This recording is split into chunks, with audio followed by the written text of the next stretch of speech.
आज अपन इस वीडियो में बात करने वाले हैं डाउन सिंड्रोम के बारे में कि डाउन सिंड्रोम आखिरकार होता क्या है। तो डाउन सिंड्रोम को दो और नामों से भी जाना जाता है, वो नाम भी अपन को याद रखना है क्योंकि कई बार उन नामों से भी पूछ लिया जाता है। डाउन सिंड्रोम को एक आपने नाम सुना होगा मंगोलिज्म,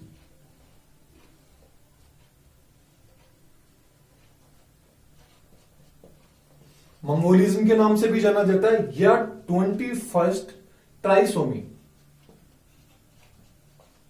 इस नाम से भी जाना जाता है। मंगोलिज्म एंड 21st ट्राइसोमी के नाम से भी डाउन सिंड्रोम को जाना जाता है। यदि इन दोनों नाम से भी पूछ लिया जाए तो भी अपन को याद रखना है कि वो किसके बारे में पूछ रहा है, घूम फिरा के डाउन सिंड्रोम के बारे में पूछ रहा है। दैट्स क्लियर, ओके जी।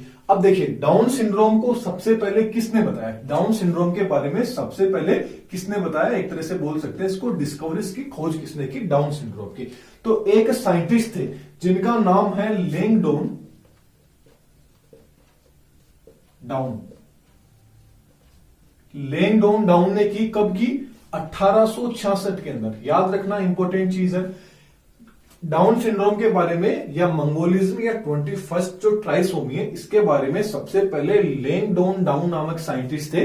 इन्होंने 1966 के बारे में इस डिसऑर्डर के बारे में बताया, इस सिंड्रोम के बारे में बताया, जो कि एक तरह का क्या है, डाउन सिंड्रोम एक तरह का क्या है, ऑटोसोमल डिसऑर्डर है। एक तरह का क्या है, ऑटोसोमल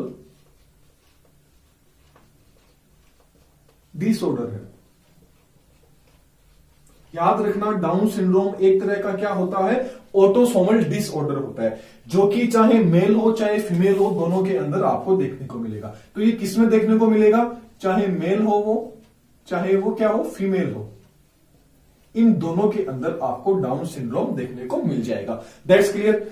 अब यदि बात कर लेते हैं कि डाउन सिंड्रोम होने का क्या रीजन है, क्या कारण हो जाता है कि डाउन सिंड्रोम उससे किसी को हो जाता है, किसी बच्चे को हो जाता है। तो देखिए उसका जो रीजन यदि अपन जानते हैं तो जो 21st नंबर का जो गुणसूत्र होता है, क्या होता है, जो 21st नंबर का जो गुणसूत्र होता है, यदि वो जब ऊजेनेसिस होगा, अंड जनन होगा, जब क्या होगा, ऊजेनेसिस होगा, उस समय यदि वो अलग नहीं हो पाता है, मतलब वो पृथक नहीं हो पाता है, तो क्या होगा, जो एक बनेगा, यदि 21st नंबर का जो गुणसूत्र होगा वो यदि ऊजेनेसिस की प्रोसेस के दौरान अलग नहीं हो पाता है, पृथक नहीं हो पाता है, तो उस समय जो एक बनेगा, जो अंडा बनेगा, उस अंडे में जो गुणसूत्र होंगे वो होने कितने चाहिए, नॉर्मली कितने होने चाहिए, 23 गुणसूत्र होने चाहिए। कितने होने चाहिए, 23 होने चाहिए। लेकिन 23 की जगह वो कितने हो जाएंगे, 24 गुणसूत्र हो जाएंगे।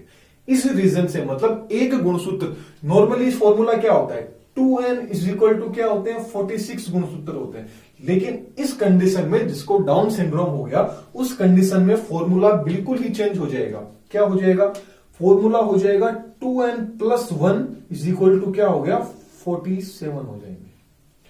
एक गुणसूत्र की अधिकता हो गई। कौन सा गुणसूत्र हो गया, क्योंकि गुणसूत्र दो तरह के होते हैं। देखिए अब आपको एक छोटी सी चीज और बताता हूं। एक तो क्या है, नॉर्मल मेल है और नॉर्मली क्या है, फीमेल। ठीक है, एक तरह का अपन ले लेते हैं, एक चाहे मेल हो चाहे फीमेल हो, डाउन सिंड्रोम से रिलेटेड मेल है एंड डाउन सिंड्रोम से रिलेटेड ही फीमेल है। That's clear. अब देखिए जो नॉर्मल मेल होगी या चाहे नॉर्मल फीमेल होगा, उनके अंदर क्या होगा, 44A plus XY is equal to क्या होंगे, 46 हो जाएंगे। 44A plus XX is equal to 46। ये तो क्या हो गया, आपका मेल हो गया, और ये क्या होगी, फीमेल होगी। That's clear. अब बात कर लेते हैं, समझाऊंगा मैं इनको। अब बात कर लेते हैं जिसको डाउन सिंड्रोम है उसके अंदर क्या देखने को मिलेगा। तो अभी अपन ने बात किया, ये चीज किसके अंदर होगी, ऑटोसोमल डिसऑर्डर एक तरह का, मतलब एक गुणसूत्र बढ़ जाएगा। कौन सा गुणसूत्र बढ़ेगा, ऑटोसोम वाला। तो टोटल कितने हो गए, 44 की जगह 45A plus XY is equal to क्या हो गया, 47 आ गया। ठीक ऐसे ही फीमेल की, ये तो मेल की बात हो गई, ये फीमेल की बात हो गई। तो कितने हो गए, 45A plus XX is equal to कितने हो गए, 47 हो गए। देखिए अब बात कर लेते हैं अब इस चीज को। 44A, A का मतलब क्या आ गया, यहां पे A का मतलब आ गया ऑटोसोमल क्रोमोसोम, मतलब AC। क्या आ गया, ये ऑटोसोमल क्रोमोसोम हो गया। और जो XX देख रहे हैं, जो XY देख रहे हैं, ये दोनों क्या आ गए, SC आ गए। क्या आ गए, SC, 6 क्रोमोसोम हो गए, इनका ही रोल इंपॉर्टेंट होता है। अब बात करें यदि इधर जिसमें डाउन सिंड्रोम है, तो यहां क्या हो गया, ऑटोसोम 21वां गुणसूत्र होगा, वो oogenesis की प्रोसेस के दौरान क्या होगा, एक से पृथक नहीं हो पाएगा, इसी कारण क्या होगा, 23 के स्थान पे 24 गुणसूत्र आ जाते हैं। तो ये चीज क्या होगा, जो ऑटोसोमल गुणसूत्र होगा, ऑटोसोम होगा जो क्रोमोसोम, वो अलग नहीं हो पाएगा। तो इस कारण के आगे 44 की जगह कितने रह गए, कितने हो गए, 45 ऑटोसोम्स रह गए। क्या रह गए, 45 ऑटोसोमल क्रोमोसोम रह गए, और ये आपके क्या आ गए, 6 क्रोमोसोम आ गए। तो 44, 45, 46, ये तो 44, 45, 46, ये तो नॉर्मल कंडीशन में होगा। अब जिसको डाउन सिंड्रोम होगा, 45, 46, 47, 47 हो गए, दैट्स क्लियर। तो ये क्या होता है, ऑटोसोमल जो डाउन सिंड्रोम है उसके अंदर जो ऑटोसोम्स होते हैं, वो क्रोमोसोम होता है, वो क्या होगा, अलग नहीं हो पाएगा। तो वो 44 की जगह कितने हो जाएंगे, 45 हो जाएंगे, और जिसके कारण क्या होगा, उसको डाउन सिंड्रोम हो जाएगा, उस बेबी को जो भी बर्थ करेगा। Okay, that's clear. अब देख लेते हैं इसके अंदर क्या क्या आपको देखने को मिलेगा, मतलब जो भी बच्चा जन्म लेगा उसमें क्या चीज ऐसी देखने को मिलेगी आपको। तो जो बच्चा जन्म लेगा ना, उसकी जो लंबाई होगी, हाइट होगी, हाइट की बात करें तो वो हाइट में क्या होगा, छोटा होगा। उसकी हाइट क्या रह जाएगी, एक तरह से बोना रह जाएगा, छोटा रह जाएगा। मतलब नॉर्मल 5 फीट होता है, उससे क्या रह जाएगा, ये कम रह जाएगा। हाइट क्या रहेगी उसकी, छोटी रहेगी। उसी के साथ क्या होगा, उस बच्चे का जो IQ लेवल होगा, वो IQ लेवल भी क्या होगा, वीक रहेगा, कमजोर रहेगा। इसका मतलब क्या हो गया, वो बच्चा क्या रहेगा, मंद बुद्धि रहेगा। क्या रहेगा, वो बच्चा मंद बुद्धि रहेगा। ओके, इसके साथ ही क्या होगा, उसके जो भी मतलब जनन होंगे, गोनेट्स होंगे, वो क्या होंगे, कम विकसित होंगे। जनन क्या होंगे, कम डेवलप होंगे। डेवलप क्या होंगे, जनन कम रहेंगे। और वो एक तरह से क्या होगा, स्टेराइल होगा, मतलब बद्ध रहेगा।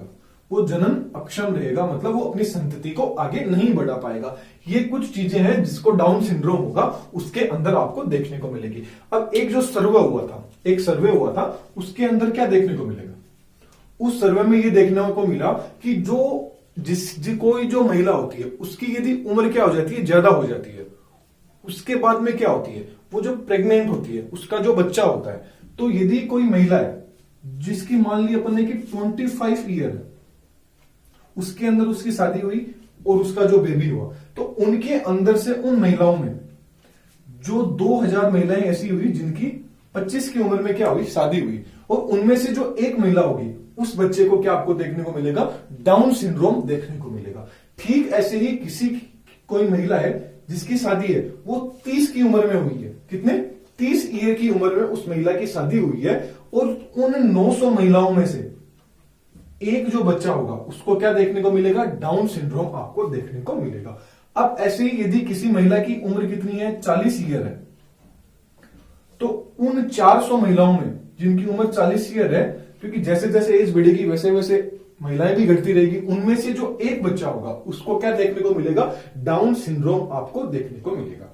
That's clear. ठीक ऐसे ही किसी की एज कितनी है, 45 ईयर है, उनमें से जो 40 महिलाएं होंगी, उनमें से जो एक बच्चा होगा, उसको आपको डाउन सिंड्रोम देखने को मिलेगा। मतलब जितनी ज्यादा एज जैसे जैसे बढ़ती जाएगी, डाउन सिंड्रोम के केस वैसे वैसे ही बढ़ते रहेंगे। तो ये एक छोटी सी वीडियो थी डाउन सिंड्रोम के ऊपर। नोट्स है वो आपको अवेलेबल करा दिए जाएंगे टेलीग्राम पे, फ्री ऑफ कॉस्ट रहेंगे, कोई चार्ज नहीं है। ऐसे ही वीडियोस देखते रहिए, और थैंक यू। नेक्स्ट वीडियो में फिर मिलेंगे।